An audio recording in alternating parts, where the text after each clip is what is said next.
Jamás pensé que tendría que recurrir a algo así, pero el amor a veces nos lleva por caminos inesperados. Mi nombre es Alejandro Montero, y mientras miro por la ventana de mi oficina en el piso 40 del edificio más alto de Ciudad de México, no puedo evitar sonreír al recordar cómo empezó todo.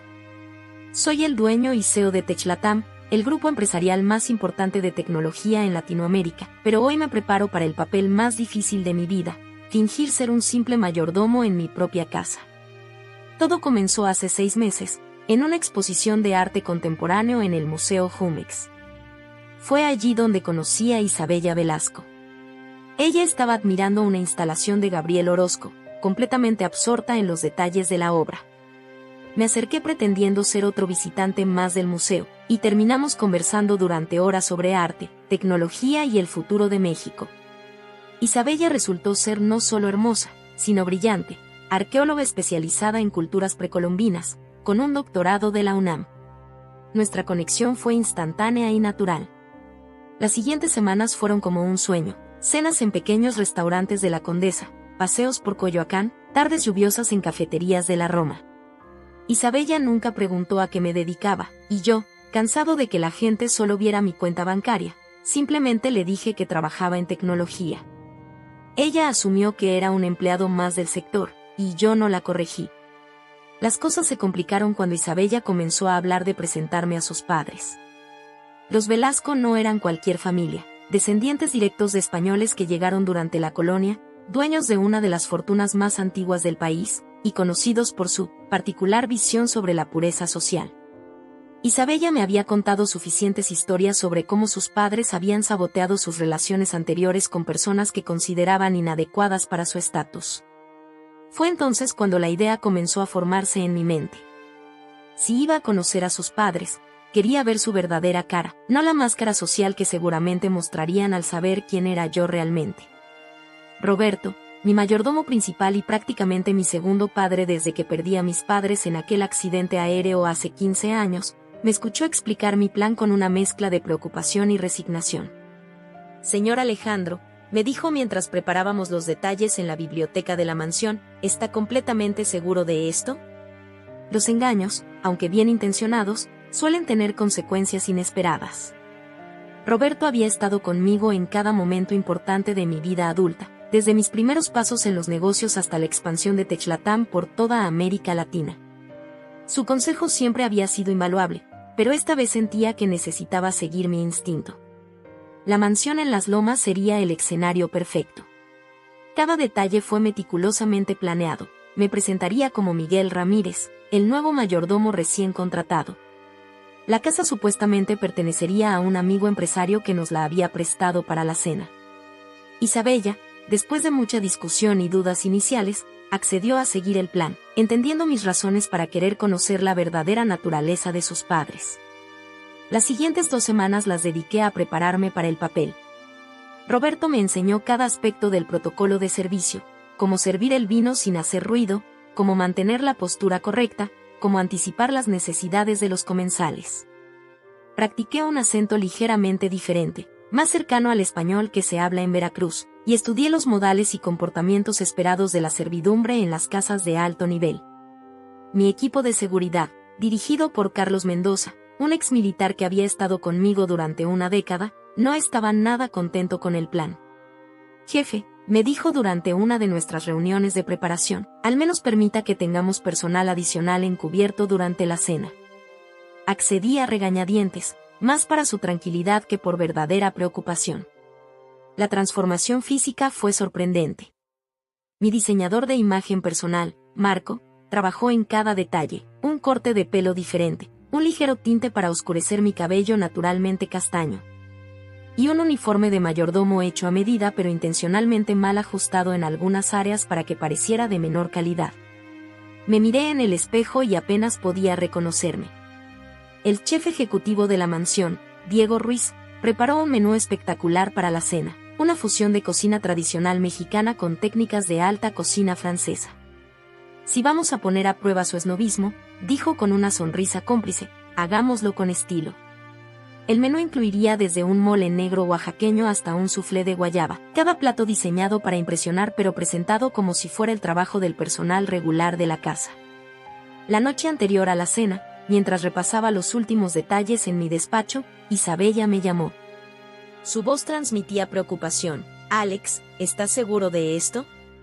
Mis padres pueden ser difíciles. Le aseguré que estaba preparado para cualquier cosa, pero en el fondo, los nervios comenzaban a hacer mella. No era solo por la actuación en sí, sino por lo que podría descubrir sobre la familia de la mujer que amaba. Esa noche apenas pude dormir. Di vueltas en la cama de mi ático en Polanco, donde me había mudado temporalmente para mantener la farsa. No podía arriesgarme a que los Velasco me vieran entrando o saliendo de mi propia mansión en los días previos. Repasé mentalmente cada detalle del plan, cada posible escenario, cada respuesta que debería dar. La anticipación me carcomía. La mañana de la cena llegué temprano a la mansión, entrando por la puerta de servicio como lo haría cualquier empleado. El personal, que había sido cuidadosamente seleccionado y briefeado sobre la situación, me trataba como a un colega más, aunque podía ver en sus ojos una mezcla de diversión y preocupación. María, el ama de llaves que llevaba más de 20 años en la casa, me dio un abrazo y susurró: «Cuídese mucho, patrón». Roberto supervisó mi último ensayo general. Me hizo servir una mesa completa, corrigiendo cada pequeño detalle. «La copa de vino se sirve por la derecha, señor, perdón, Miguel. Y recuerde mantener los ojos bajos pero no sumisos. Los Velasco esperarán sumisión, pero usted no es así ni siquiera cuando finge». Su consejo, como siempre, era preciso y valioso. Las horas previas a la cena fueron un frenesí de actividad controlada. Cada rincón de la mansión fue revisado múltiples veces, cada detalle ajustado a la perfección. El jardín fue preparado con iluminación sutil, la temperatura de cada habitación ajustada al grado exacto, las flores frescas colocadas estratégicamente. Todo debía ser impecable, pero no ostentoso, lujoso, pero sin parecer pretencioso. A las 7 de la tarde, una hora antes de la llegada de los Velasco, me puse el uniforme por última vez frente al espejo de mi antiguo vestidor. El traje negro con chaleco gris, los zapatos perfectamente lustrados, el pelo cuidadosamente peinado. Me estudié desde cada ángulo, asegurándome de que no quedara ningún rastro del empresario multimillonario que era en realidad. «El amor nos hace cometer locuras», murmuré para mí mismo, ajustando la corbata del uniforme. Roberto, que había entrado silenciosamente a la habitación, respondió: «No, señor. El amor nos hace buscar la verdad, aunque el camino sea complicado». Sus palabras, como siempre, daban en el clavo. Esto no era una locura, era una búsqueda de autenticidad en un mundo lleno de máscaras sociales. El reloj de la entrada marcaba las 7:55 de la noche cuando el sistema de seguridad anunció la llegada de un Rolls-Royce Phantom negro al portón principal. Mi corazón dio un vuelco mientras observaba desde mi posición estratégica en la entrada principal de la mansión. A través de las cámaras de seguridad, que monitoreaba discretamente desde mi reloj inteligente, camuflado como un simple reloj de pulsera, vi cómo el imponente vehículo avanzaba por el camino de adoquines flanqueado por jacarandás en flor. El chofer de los Velasco, un hombre mayor con librea impecable, detuvo el auto justo frente a la escalinata principal. Desde mi posición, podía escuchar el suave ronroneo del motor V12, un sonido que conocía bien, ya que tenía el mismo modelo guardado en mi colección de autos en el garaje subterráneo. La ironía no se me escapaba. Estaba a punto de abrir la puerta para personas que considerarían Vinis de mal dueño de una flota de estos mismos vehículos, si no supieran quién era. Federico Velasco emergió primero del auto, su figura alta y distinguida envuelta en un traje Brioni hecho a medida que probablemente costaba más que el salario anual del personaje que yo estaba interpretando. Su cabello plateado perfectamente peinado y su postura erguida gritaban vieja aristocracia mexicana. Con movimientos estudiados, se giró para ayudar a su esposa Victoria a salir del vehículo. Victoria Velasco era la viva imagen de la elegancia antigua. Su vestido de Carolina Herrera en tono borgoña, las perlas que adornaban su cuello, probablemente heredadas de generaciones anteriores. Y su peinado perfecto me recordaban a las fotografías de las damas de la alta sociedad mexicana de los años 50 que había visto en los archivos históricos del Club de Industriales. Su mirada, sin embargo, tenía ese filo característico que Isabella me había descrito en nuestras conversaciones. Me mantuve absolutamente inmóvil en mi posición, con las manos cruzadas detrás de la espalda, exactamente como Roberto me había enseñado. El primer contacto sería crucial. Los Velasco comenzaron a subir los escalones de mármol, sus pasos resonando en el silencio de la noche. Victoria se detuvo un momento para examinar los arreglos florales que flanqueaban la entrada, orquídeas blancas importadas de Holanda, seleccionadas personalmente por el equipo de decoración. Al menos tienen buen gusto con las flores, murmuró Victoria a su esposo, lo suficientemente alto como para que yo lo escuchara. Era el tipo de comentario diseñado específicamente para ser oído por el personal, una forma sutil de establecer jerarquías desde el primer momento. Federico simplemente asintió, sus ojos escaneando la fachada de la mansión con esa mirada evaluadora que yo conocía bien de mis años en el mundo corporativo.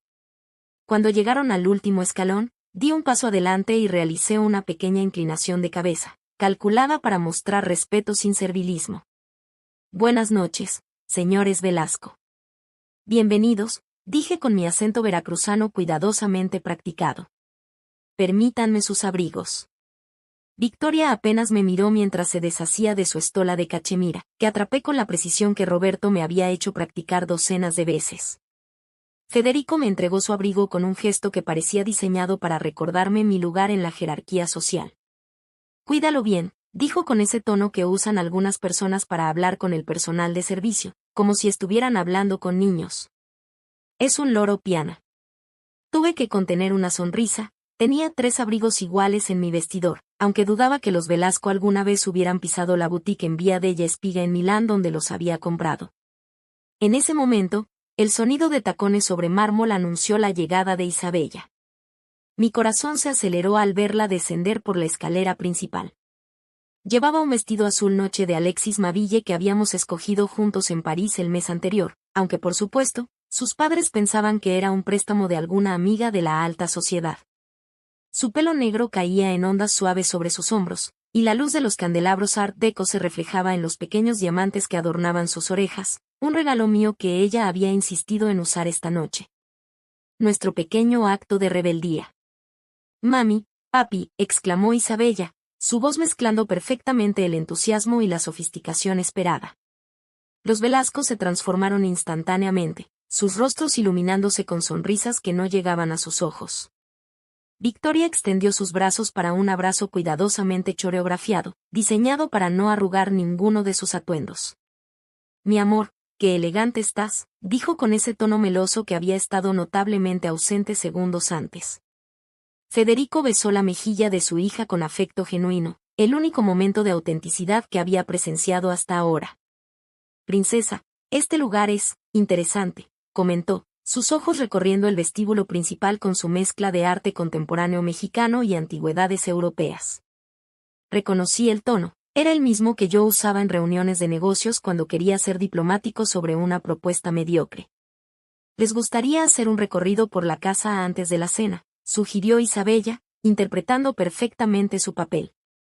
Mientras los guiaba por el vestíbulo, me moví silenciosamente para guardar los abrigos en el closet principal, mis oídos atentos a cada comentario susurrado entre los Velasco. La siguiente hora fue una masterclass en comentarios pasivo-agresivos y críticas veladas. Victoria encontró algo que señalar en cada habitación, el espaciamiento entre los cuadros en la galería, un poco amateur, la mezcla de estilos en el salón principal, ecléctico, por decir algo. Hasta la temperatura del ambiente, un poco fresca, ¿no crees, Federico? Cada comentario era una pequeña puñalada, cuidadosamente calculada para establecer su superioridad sobre el ambiente y, por extensión, sobre sus ocupantes. Me mantuve a una distancia respetuosa mientras seguían el recorrido, apareciendo silenciosamente cuando era necesario para abrir puertas o ajustar la iluminación. Isabella manejaba la situación con una gracia admirable, respondiendo a cada crítica velada con una sonrisa serena que me hacía amarla aún más.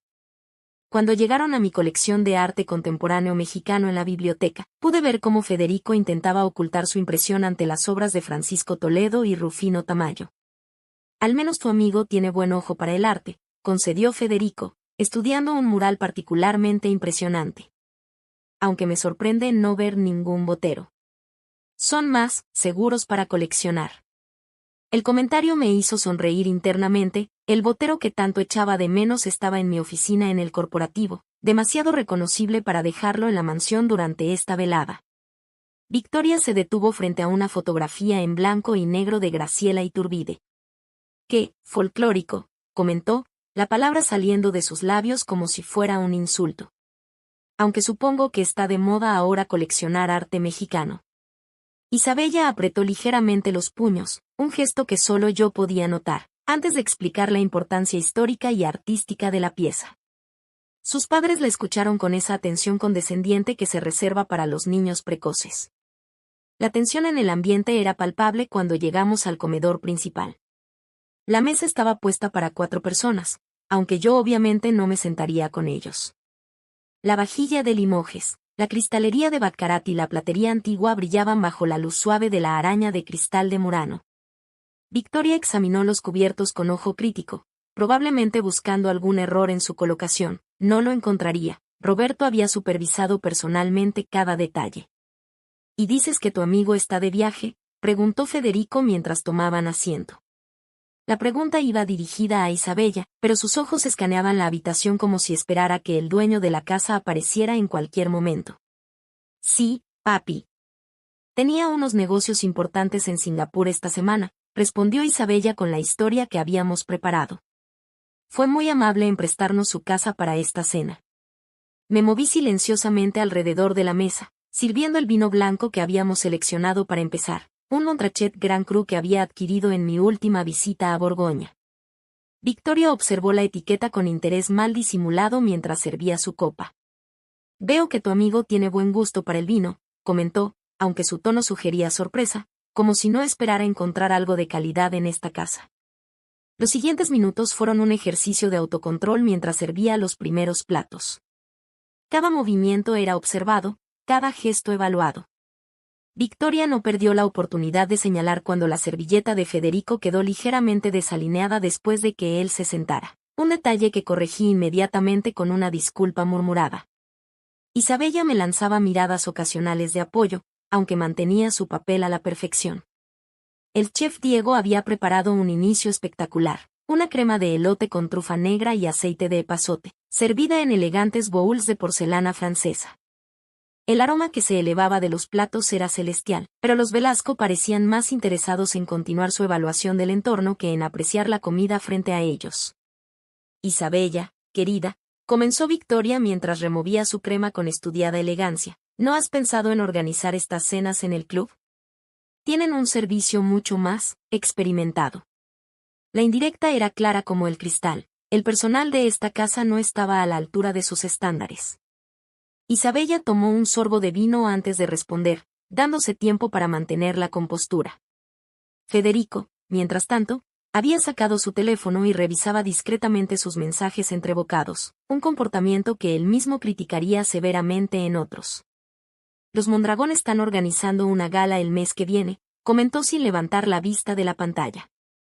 Deberías venir, princesa. El hijo menor de los Ruiz Parra estará allí, ¿recuerdas a Alejandro? Acaba de regresar de Harvard Business School. Tuve que contener una sonrisa al escuchar mi propio nombre en ese contexto. Los Ruiz Parra eran viejos conocidos míos del mundo empresarial, y su hijo menor definitivamente no había estudiado en Harvard. Ese honor le correspondía a su hermana mayor. Una brillante mujer con quien había cerrado varios negocios exitosos. La cena continuó así, entre comentarios velados y sugerencias no tan sutiles sobre las conexiones sociales que Isabella estaba descuidando. Cada vez que entraba a servir un nuevo plato o retirar los anteriores, la conversación se detenía momentáneamente, como si mi presencia fuera una interrupción en su mundo perfectamente ordenado. La tensión en el comedor alcanzó su punto máximo cuando llegó el momento de servir el plato principal. El chef Diego había preparado un mole negro oaxaqueño modernizado, servido con pechuga de pato confitada y plátano macho caramelizado. Una fusión perfecta entre la cocina tradicional mexicana y las técnicas francesas más refinadas. Mientras me acercaba con los platos, podía sentir la mirada penetrante de Victoria Velasco siguiendo cada uno de mis movimientos. El aroma del mole llenaba el ambiente, rico y complejo, con sus más de 30 ingredientes perfectamente balanceados. Sin embargo, antes de que pudiera terminar de servir el plato de Federico, Mi codo rozó accidentalmente su brazo, un error calculado que Roberto y yo habíamos ensayado cuidadosamente. La reacción fue instantánea y desproporcionada. «Por Dios».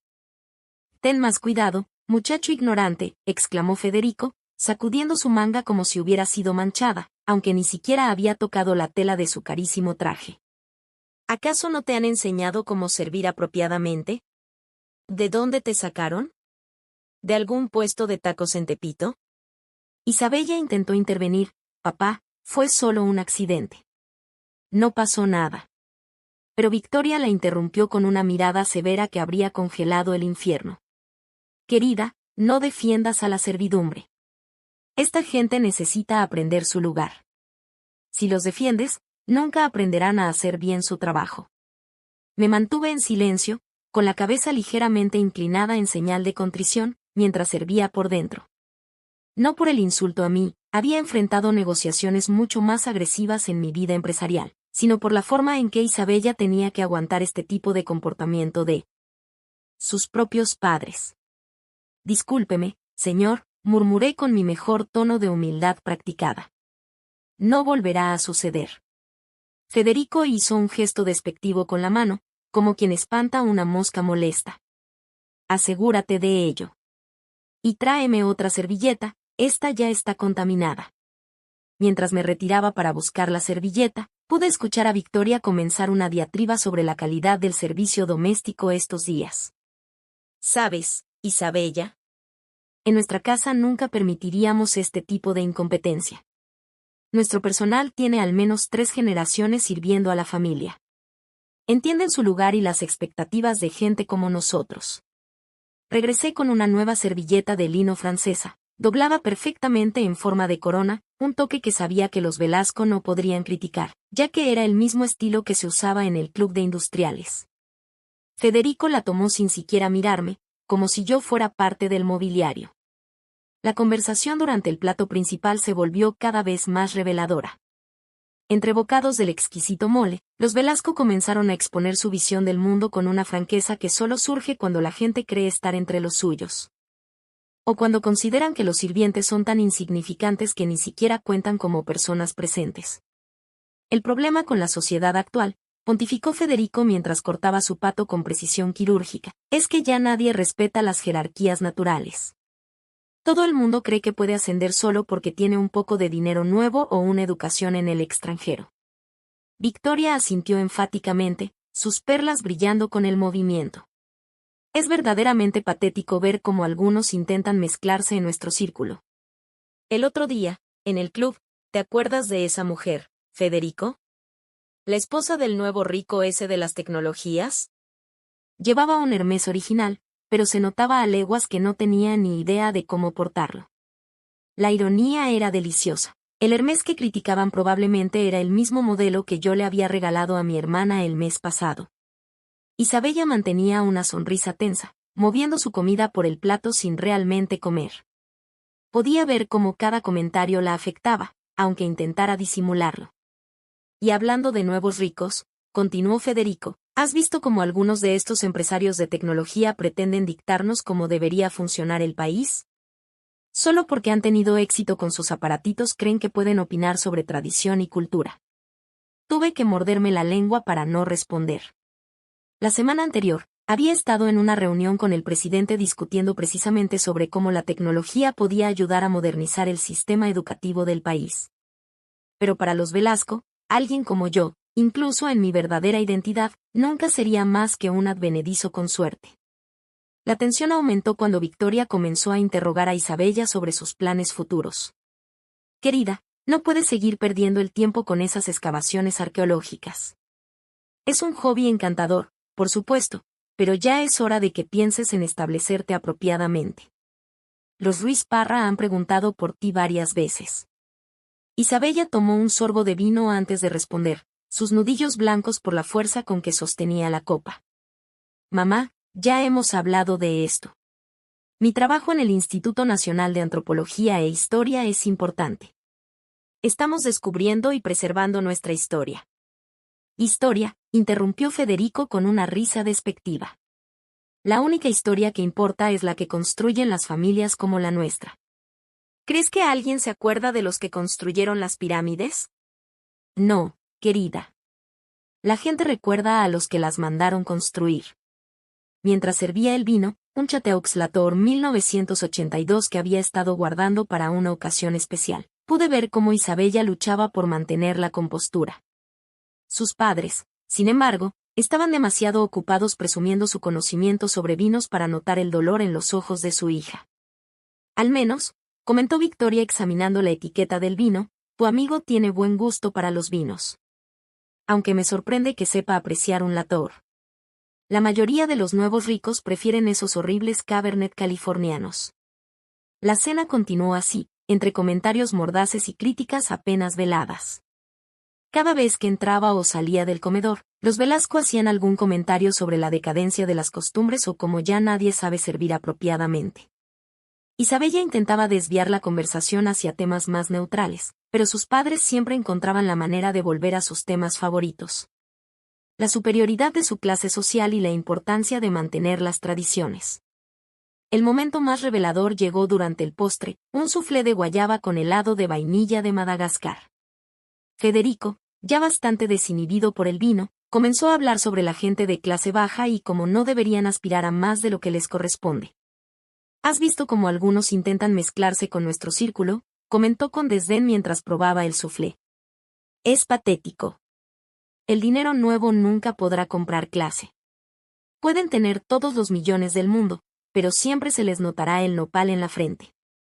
Victoria asintió con entusiasmo, añadiendo su propia dosis de veneno. ¿Recuerdas a los Montero? Esa familia que hizo su fortuna con la tecnología o algo así. Mi corazón dio un vuelco al escuchar mi apellido. El hijo mayor aparece en todas las revistas de negocios, pero jamás lo invitaríamos a nuestras reuniones privadas. Hay que mantener ciertos estándares. Isabella estaba visiblemente incómoda, sus manos temblando mientras sostenía su copa de vino. La vi tragar saliva varias veces, probablemente conteniendo las palabras que quería decir. Me moví silenciosamente alrededor de la mesa, rellenando copas y retirando platos, cada movimiento una pequeña tortura mientras escuchaba cómo destrozaban mi apellido. Y esos nuevos empresarios, continuó Federico, con sus ideas de responsabilidad social y sustentabilidad. Pura propaganda. En mis tiempos, los negocios se hacían entre caballeros, con un apretón de manos y un coñac en el club. Ahora todos quieren contratos y auditorías y no sé qué tanto cuento de transparencia. La ironía era casi cómica. Mi empresa era reconocida internacionalmente por sus prácticas de transparencia corporativa y responsabilidad social. El año anterior, habíamos ganado el premio de la ONU por nuestras iniciativas de desarrollo sostenible. Pero para los Velasco, todo eso no era más que propaganda de nuevos ricos. Mientras servía el café, un arábica orgánico de Chiapas que hacía parecer vulgar cualquier otro café, Victoria decidió dar una lección improvisada sobre etiqueta a su hija. Isabella, querida, debes ser más selectiva con tus amistades. No basta con que alguien tenga dinero o educación. La clase es algo que se hereda, que se lleva en la sangre. No todos pueden entender nuestras tradiciones y valores. El café fue acompañado por pequeños petits fours que el chef había preparado, cada uno una obra de arte en miniatura. Sin embargo, los Velasco apenas los notaron, demasiado ocupados en su diatriba sobre la importancia de mantener las barreras sociales apropiadas. Es como este personal, dijo Victoria, haciendo un gesto vago en mi dirección. Pueden estar bien entrenados, pero nunca tendrán el refinamiento natural que viene con generaciones de buena crianza. Es como intentar enseñarle trucos nuevos a un perro callejero, podrá aprender los movimientos, pero nunca tendrá el pedigrí. La comparación me hizo apretar la mandíbula, no tanto por el insulto personal sino por la crueldad casual con la que estas personas juzgaban y deshumanizaban a otros. Isabella parecía a punto de llorar, aunque mantenía una sonrisa forzada que debía dolerle en los músculos faciales.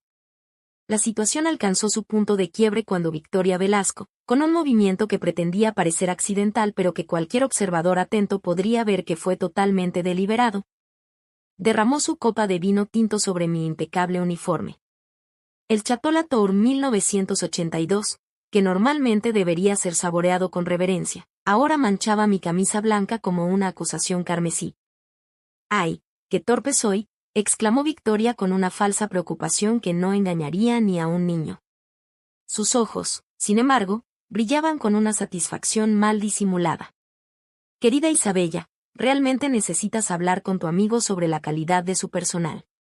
Este tipo de gente simplemente no está a la altura. En nuestra casa, el personal sabe exactamente cómo evitar estas situaciones tan desagradables. El silencio que siguió fue ensordecedor. Podía escuchar el suave tic-tac del reloj francés en la esquina del comedor, marcando cada segundo de esta humillación calculada. Isabella había palidecido visiblemente, sus manos aferrándose al borde de la mesa con tanta fuerza que sus nudillos se habían puesto blancos. Federico fingía estudiar su teléfono, una media sonrisa bailando en sus labios. Fue en ese preciso momento cuando decidí que había visto suficiente. La gota que derramó el vaso no fue el vino en mi camisa, sino la expresión de dolor contenido en el rostro de Isabella. Con movimientos deliberadamente lentos, tomé la servilleta de lino que llevaba en el brazo y comencé a limpiar el vino de mi uniforme. «Sabes, Roberto», había dicho mi mayordomo principal durante uno de nuestros ensayos, «el verdadero poder no necesita gritar. Se muestra en los pequeños gestos, en el control que uno mantiene incluso en las situaciones más difíciles». Sus palabras resonaban en mi mente mientras me enderezaba lentamente, abandonando la postura servil que había mantenido durante toda la noche. «Señores Velasco», dije con mi voz natural, dejando caer por completo el acento que había estado utilizando. El cambio fue inmediato y visible. Victoria dejó caer su tenedor, que hizo un ruido metálico al chocar contra el plato de postre de Limoges. Federico levantó la vista de su teléfono, sus ojos entrecerrados con confusión. «Les agradezco por esta reveladora velada», continué, cada palabra clara y precisa, mi dicción volviendo a la del empresario educado en las mejores escuelas internacionales. La transformación en mi voz fue como un interruptor que cambió toda la atmósfera del comedor. Isabella, que había estado conteniendo la respiración, dejó escapar un pequeño suspiro de alivio. Roberto, que había estado esperando su señal, entró en ese momento al comedor. En sus manos llevaba mi saco quitón hecho a medida y mi portafolio de piel de cocodrilo Hermés. Su timín era perfecto, como siempre. Los Velasco lo miraron con confusión, especialmente cuando, en lugar de dirigirse a ellos, Roberto vino directamente hacia mí con una reverencia respetuosa. «Sus documentos, señor Montero», dijo Roberto con una pequeña sonrisa, usando mi verdadero apellido por primera vez en la noche. El sonido de mi nombre cayó como una bomba en el comedor. Victoria se llevó una mano a la garganta, sus dedos aferrándose a su collar de perlas como si buscara algo a que aferrarse. Con movimientos pausados, me quité el chaleco del uniforme de mayordomo, revelando la camisa de diseñador que llevaba debajo. «Permítanme presentarme apropiadamente», dije mientras Roberto me ayudaba a ponerme el saco. «Mi nombre es Alejandro Montero, CEO de Techlatam y propietario de esta mansión». El color abandonó completamente el rostro de Federico cuando Roberto comenzó a enumerar, con el tono preciso y profesional que lo caracterizaba, mis credenciales y logros empresariales. «El señor Montero es el fundador y director ejecutivo del grupo tecnológico más importante de Latinoamérica, con operaciones en 15 países. Su fortuna personal está estimada en...». «Eso no será necesario, Roberto», lo interrumpí con suavidad. No necesitaba que mi riqueza fuera el punto central de esta revelación. Lo importante era el comportamiento que habían exhibido, no mi cuenta bancaria. Victoria fue la primera en intentar recomponerse. Pero esto es un engaño. Una trampa». Su voz temblaba entre la indignación y el pánico. «Isabella, ¿cómo has podido prestarte a algo así? Te es completamente inapropiado». Isabella se levantó lentamente de su silla, su postura erguida y digna. «La vi tomar aire profundamente antes de hablar. ¿Inapropiado, mamá? ¿Más inapropiado que la forma en que han tratado a cada persona del servicio esta noche? ¿Más inapropiado que sus comentarios clasistas y crueles?» Federico intentó recuperar el control de la situación. Vamos, esto ha sido claramente una prueba mutua. Nosotros estábamos siguiendo el juego. Por supuesto que notamos algo diferente en el servicio». Su voz se apagó cuando vio la expresión de incredulidad en el rostro de su hija. «Por favor, Papá, dijo Isabella con una voz que mezclaba tristeza y firmeza. No insultes nuestra inteligencia. Cada palabra, cada gesto de esta noche ha sido un reflejo exacto de cómo se comportan siempre. La única diferencia es que esta vez alguien importante estaba observando. Roberto dio un paso adelante, su presencia comandando atención a pesar de su papel de mayordomo. Si me permite, señor, dijo dirigiéndose a mí pero asegurándose de que los Velasco pudieran escuchar. He sido testigo del comportamiento de la familia Velasco en diversos eventos sociales durante los últimos 20 años. Su conducta esta noche no ha sido una excepción, sino la regla. Victoria se puso de pie abruptamente, su silla arrastrándose con un chirrido sobre el piso de mármol. Y esto es ultrajante. Un sirviente no tiene derecho a hablar así de nosotros. Su rostro había adquirido un tono rojizo que hacía juego con el vino derramado en mi camisa. Roberto no es un sirviente, la corregí con voz firme. Es mi mentor, mi consejero y, en muchos aspectos, la figura paterna que perdí hace años. Su opinión vale más para mí que la de cualquier miembro de su autoproclamada élite social. Federico también se levantó, intentando mantener algo de dignidad.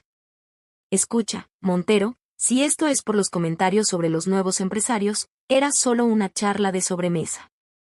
No hay necesidad de tomar las cosas tan personalmente. Personalmente, repetí, permitiendo que un toque de ironía se colara en mi voz. No, señor Velasco. Esto no es personal. Es un reflejo de un problema sistémico que personas como ustedes perpetúan. La forma en que tratan a quienes consideran inferiores dice mucho más sobre ustedes que sobre ellos. Isabella se movió para pararse a mi lado, su presencia una declaración silenciosa de dónde estaban sus lealtades. Victoria la miró como si la estuviera viendo por primera vez. Isabella, cariño, no puedes estar de acuerdo con este engaño. Somos tu familia. Y como familia, respondió Isabella con voz clara, deberían estar más preocupados por mi felicidad que por mantener sus prejuicios de clase. Alejandro montó esta prueba porque quería conocer la verdadera naturaleza de mis padres antes de proponer un futuro juntos. Y ustedes han dejado muy clara su naturaleza. Federico intentó una última táctica. ¿Y qué hay de tu engaño, Montero? ¿Crees que este tipo de manipulación demuestra buen carácter? ¿Qué dice esto de tu integridad? Dice que estaba dispuesto a humillarme, a ponerme en una posición vulnerable, para entender realmente quiénes son los padres de la mujer que amo, respondí con calma. Mientras que ustedes han demostrado que son incapaces de ver más allá de las apariencias y el estatus social. Roberto se aclaró la garganta suavemente. Señor, ¿debo llamar al chofer para los señores Velasco? Su pregunta era una clara indicación de que la velada había llegado a su fin. Victoria y Federico se miraron, finalmente comprendiendo la magnitud de lo que acababa de suceder. Sí, Roberto, por favor, respondí, manteniendo un tono profesional. Y asegúrate de que sus abrigos estén listos. Me volví hacia los Velasco. Les agradezco su presencia esta noche. Ha sido instructiva. Victoria hizo un último intento desesperado. Isabella, no puedes esperar que aceptemos esto. Y este hombre te ha engañado tanto como a nosotros. ¿Qué clase de relación puede construirse sobre una mentira? Isabella dio un paso adelante, su voz temblando ligeramente pero firme. La única mentira aquí, mamá, ha sido la fachada de civilidad que ustedes mantienen. Al menos Alejandro tuvo el valor de mostrar su verdadero ser, aunque fuera a través de un papel. Ustedes siguen escondiendo su verdadera naturaleza detrás de apellidos y tradiciones. El silencio que siguió a la revelación fue denso y cargado de tensión, como el aire antes de una tormenta en el Valle de México.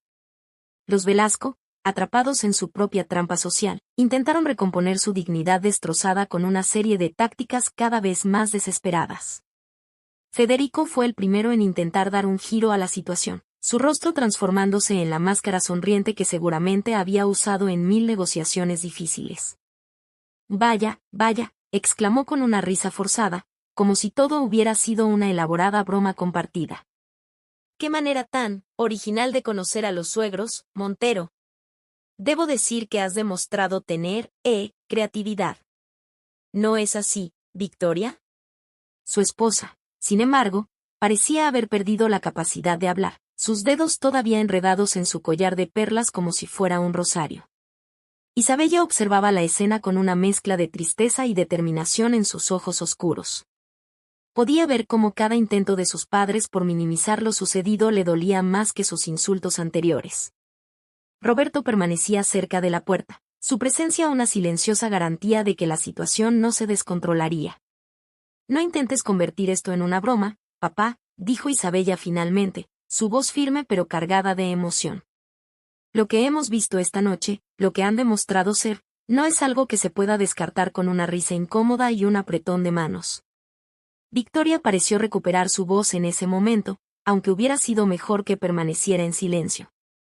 Isabella, ¿cómo te atreves a hablarnos así? Somos tus padres. Todo lo que hemos hecho, cada sacrificio, cada conexión social que hemos cultivado, ha sido por tu bien. ¿Y así nos lo agradeces? Confabulándote con ¿Este qué, señora Velasco?, interrumpí suavemente. ¿Este nuevo rico? ¿Este advenedizo? ¿Este empresario que no entiende las tradiciones? Cada palabra parecía hacer que Victoria se encogiera un poco más en su asiento. O quizás estaba pensando en todos esos coloridos adjetivos que usó para describir al personal de servicio esta noche. Federico intentó una nueva táctica, esta vez adoptando un tono paternal que sonaba tan falso como sus disculpas anteriores. Vamos, todos estamos un poco alterados. Quizás deberíamos tomar un brandy en el estudio y discutir esto como gente civilizada. Después de todo, somos personas educadas, ¿no es así? Personas educadas, repitió Isabella con una risa amarga. ¿Es educado tratar a otros seres humanos como si fueran menos que ustedes? ¿Es civilizado hacer comentarios crueles sobre personas que están trabajando para hacer su vida más cómoda? Victoria se puso de pie abruptamente, su silla chirriando contra el piso de mármol. Esto es completamente inaceptable. Isabella, no puedes esperar que aprobemos esta farsa. Este hombre te ha engañado.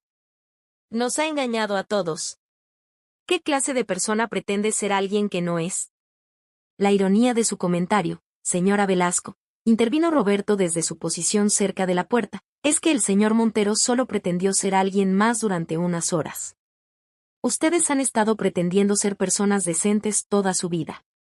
El comentario de Roberto cayó como una bomba en el comedor.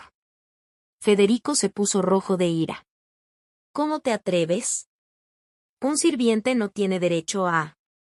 Roberto no es un sirviente, lo interrumpí con voz cortante. Es mi mentor, mi consejero y, como ya dije, más familia para mí que muchos que comparten mi sangre. Y tiene todo el derecho de señalar la verdad cuando la ve. Isabella dio un paso adelante, su postura erguida recordándome por qué me había enamorado de ella. Durante años he visto cómo tratan a la gente, cómo juzgan a todos según sus estándares imposibles de clase y tradición. Me he sentado en silencio durante infinitas cenas donde han destrozado las esperanzas y sueños de otros solo porque no encajaban en su visión estrecha del mundo. Pero somos tu familia, exclamó Victoria, lágrimas comenzando a formarse en sus ojos. No estaba seguro si eran lágrimas de tristeza o de rabia. Todo lo que hemos hecho ha sido por tu bien. ¿Crees que es fácil mantener nuestra posición en la sociedad? ¿Crees que las conexiones y el respeto se ganan solos? El respeto, dije suavemente, se gana tratando a los demás con dignidad, no pisoteándolos para mantener una ilusión de superioridad. Y las conexiones verdaderas se construyen sobre la base de la autenticidad, no sobre prejuicios y discriminación. Federico cambió de táctica nuevamente, esta vez dirigiéndose directamente a mí con lo que supongo él consideraba un tono razonable. Escucha, Montero, entiendo que quieras impresionar a Isabella. Es una chica excepcional, por supuesto. Pero este teatro, esta prueba, ¿no crees que ha sido un poco excesivo? ¿Qué dirá la gente cuando se entere? La gente, respondió Isabella antes de que yo pudiera hacerlo. ¿Eso es lo único que te preocupa, papá? ¿Lo que dirá la gente? ¿No te preocupa más el hecho de que tu hija haya tenido que presenciar cómo sus padres deshumanizan a otros seres humanos?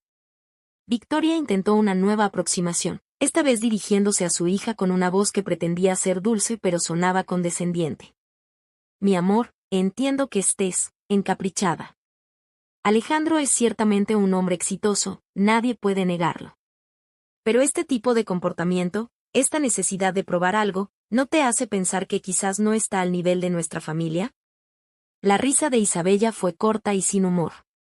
¿Nuestro nivel, mamá? ¿Te refieres al nivel donde juzgamos a las personas por su apellido en lugar de su carácter?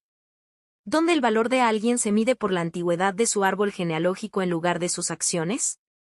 Roberto dio un paso adelante, su presencia comandando atención a pesar de su supuesta posición servil. Si me permiten, dijo con una dignidad que hacía parecer vulgares los aires de superioridad de los Velasco, he servido en las mejores casas de México durante 4 décadas. He visto familias ascender y caer, fortunas hacerse y perderse.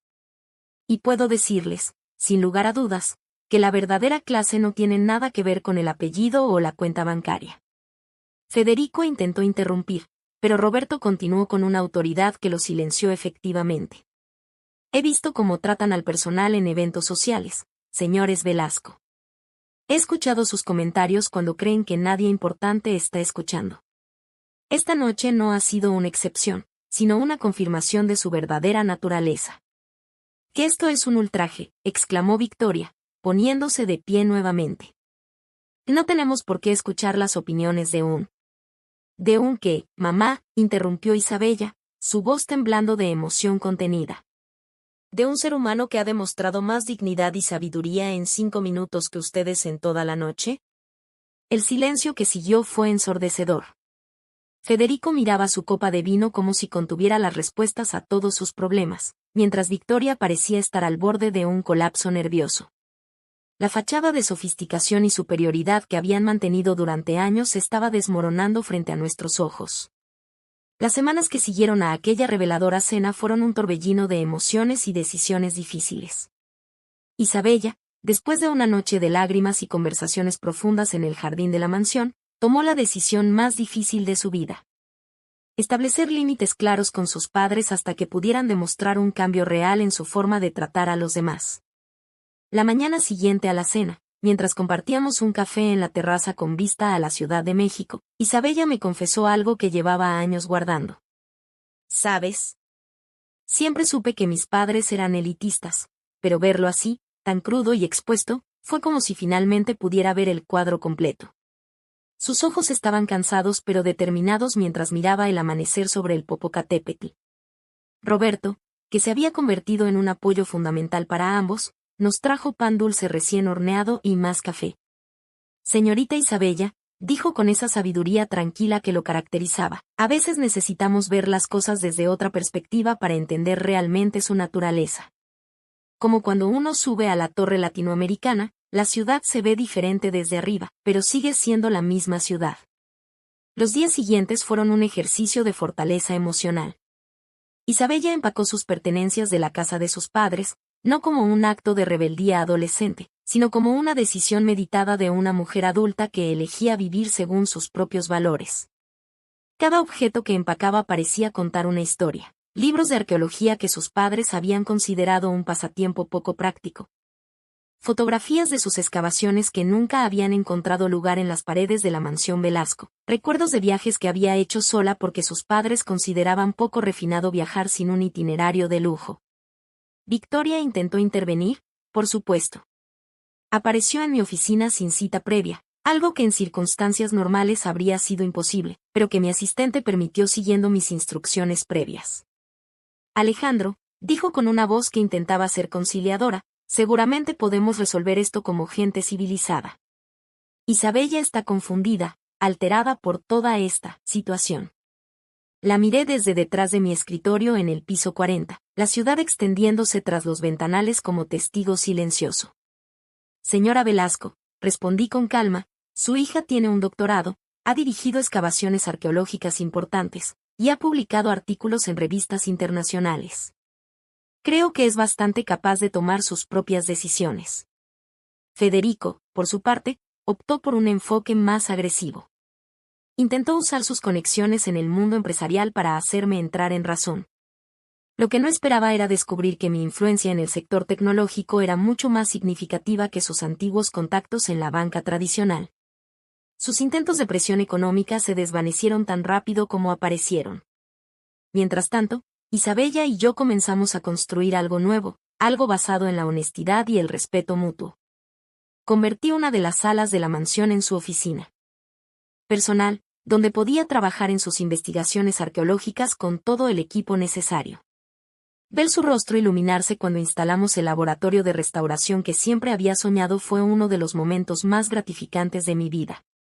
¿Sabes qué es lo más irónico?, me dijo una noche mientras revisaba unos artefactos teotihuacanos en su nuevo laboratorio. Mis padres siempre estuvieron obsesionados con el linaje, con la sangre azul y la historia familiar. Pero aquí estoy yo, literalmente desenterrando la historia de nuestro país, la verdadera historia de la gente que construyó esta civilización, y para ellos nunca fue más que un hobby poco práctico. Juntos, decidimos canalizar nuestros recursos y privilegios de una manera que pudiera generar un impacto positivo. Establecimos una fundación para proporcionar educación y oportunidades laborales a personas de entornos desfavorecidos. La llamamos Fundación Nuevo Amanecer, un nombre que Isabella sugirió como símbolo de las nuevas oportunidades que queríamos crear.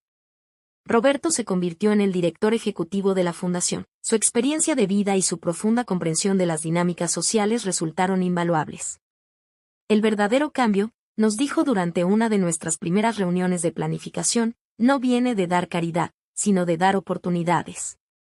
La dignidad no se puede regalar, se debe construir.